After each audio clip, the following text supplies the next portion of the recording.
Taxi! Cover me!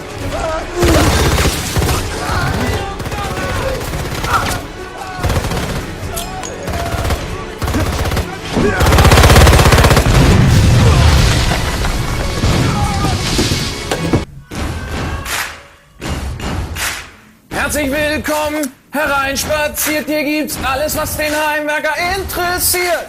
Wunderkammerchen. Können wir dir sagen? Und die richtige Antwort auf 1000 weitere Fragen.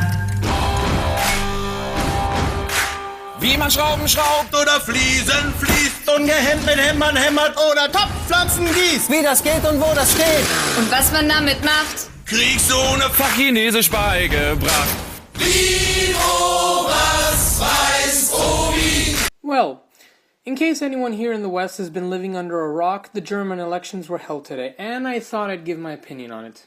I want to start by saying I'm really glad that Petri didn't have the biggest party, and she is not going to become the chancellor. Well, good. Another populist is crossed off the list, and I don't need to go into too much detail because I'll just reiterating my words from Wilders and Le Pen. But for crying out loud, why would you re-elect Merkel?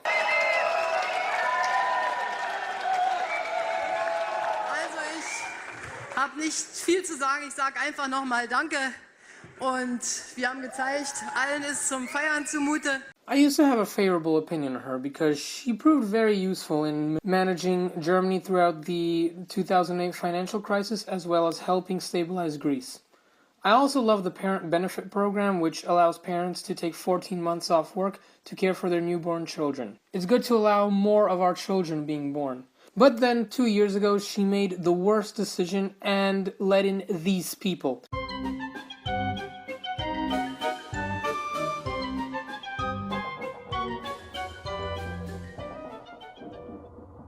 I don't want to sound depressing, so I'll just leave it at that. Because the reaction was so harsh, I believe this would end her role in politics, at least on a large scale. Now, I am shocked to see that I was wrong. Like, why, my German friends? Before I continue, I just want to explain how German politics work. You know, a crash course to non-German people. So, the German parliament, known as the Bundestag and Bundesrat, has 598 seats in total. In order for a party to gain major representation, it must receive at least 5% of the popular vote. The main parties that have made it to the top are Merkel's CDU. I'm not going to explain that one. The next best one, and the one I was hoping for, Martin Schulz's Centrist SPD. The reason why I had high hopes, primarily for Schulz, is because he actually wants the law to be enforced in Germany and has hinted an anti-immigrant stance towards the refugees. Because the German economy is doing pretty well, he focused his entire campaign on the migrant crisis, and logically, if he wanted to stand a chance against Merkel, he should have had a larger opposition to these migrants. In short, I was hoping for a candidate that was pro-European but anti-migrant. Similarly to Schulz, I took a keen interest in the FDP, the Free Democratic Party. These guys are pro-business and led by Christian Lindner. They have criticized Merkel's management of the migrant crisis and showed their disapproval at having them move into Europe and causing a lot of chaos. They basically said that what should have happened is they should have followed the Dublin guidelines and taken flights all the way from Turkey to Berlin. And as we all know, the vast majority of these migrants do not have that kind of money, so there wouldn't even be as many people moving in. At the same time, they push for harder European integration, especially economically. Die Linke is a far-left party, but I don't support any kind of extremism, so moving on. The Greens, like any other Green party, are center-left and push for renewable energy. That sounds lovely, but in this day and age, we need to focus on more than just renewable energy. Since Germany has already taken a strong stance against climate change, I would argue that this is covered. And finally, the alternative for Germany, which I had also hoped would completely lose. I completely agree with their anti-Islamic stance, but I disagree with everything else. For the first time, they have managed to surpass the 5% vote. I mean, they did, I thought, but still they didn't get the vast majority. And on top of that, no one wants a coalition with them, so at best, they might be forming the opposition. Although Merkel's party is the biggest one, it's not all doom and gloom. She still doesn't have a majority in parliament and needs to form a coalition. Neither the CDU nor SPD are happy about being in a coalition with one another, but hey, They might have to compromise in order to reach the best political outcome. Regardless of how implausible it may sound, I really hope the CDU forms a coalition with the SPD and FDP. In that case, I predict the AfD might become the opposition party, which could help bring some anti-Islamic arguments there, hopefully. And I also predict the Die Linke and the Greens forming a liberal coalition so they could have any say in the government. However, they will still be a minority, and with everyone pretty much hating on liberals these days, I think their influence will be reduced to a minimum. This way, Merkel could still implement her reforms, but Schulz and Lindner could still talk her out of letting the shit-skinned Hajis stay. And with the AfD in the opposition, she might think twice about doing more liberal stuff so that they don't become the major party in the next elections. If Merkel really means what she says about sending them back to Syria after the war ends, and she's in a coalition with people who've criticized her, then it's safe to say that all the panic from this migrant crisis was nothing more than a buzz. So, in short, it's quite likely she's going to become the new chancellor. However, she's not going to be staying with her old political stance. Regardless of this, personally, I now see Emmanuel Macron as the de facto leader of the Western world, not Trump nor Merkel anymore.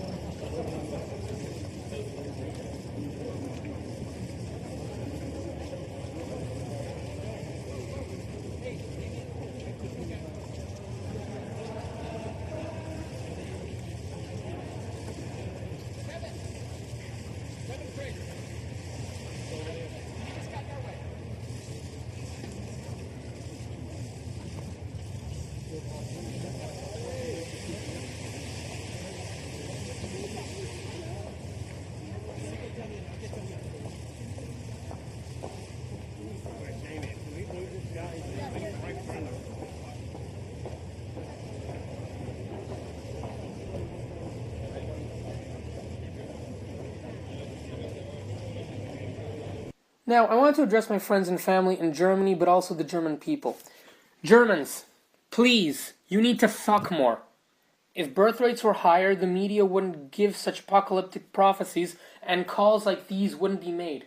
Then I would just like to say, please do not hold such grudges against these kinds of jobs.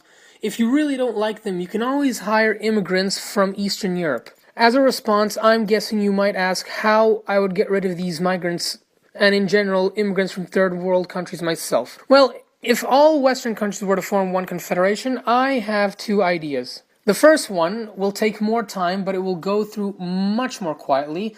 It'll be more moral, and it won't really provoke a large reaction from SJWs. The second one will be a lot faster and have a bigger chance of succeeding, and could empty out all ghettos. However, it will be much more controversial and might even start a war. So, both these plans will start off the same, cutting off immigration from third world countries. The first plan is called weeding out. And once there's no more immigration from the third world, the only problem will be the ones already living there. Any one of them who are on visas will not have them extended, thus making them legally obligated to go back where they came from. Now, populists, please stop whining. I mean, it's not true that third world immigrants, especially Muslims, have 10 children when they already come to live in the West. They do adapt, and they do have less children. As a matter of fact, their children gain our mentality. Those who do remain and are naturalized as citizens will secretly be exposed to less opportunities. A study done by George Mason University says that in the US, for example, employers are more likely to respond to a CV with the name Tiffany than one with the name Shaniqua. Obviously, instances like these are prevalent all over the world. With less opportunities and a smaller salary, their birth rate will fall lower and lower. With immigration out of the way, it's quite clear that we can become a homogeneous society, and Germany in this case would be better off. I do not associate with niggers. Now, if you want to hear my second and more controversial plan, let me know in the comments below, because I might receive quite a lot of hate for that. I am a white woman of color. Sit down and shut up.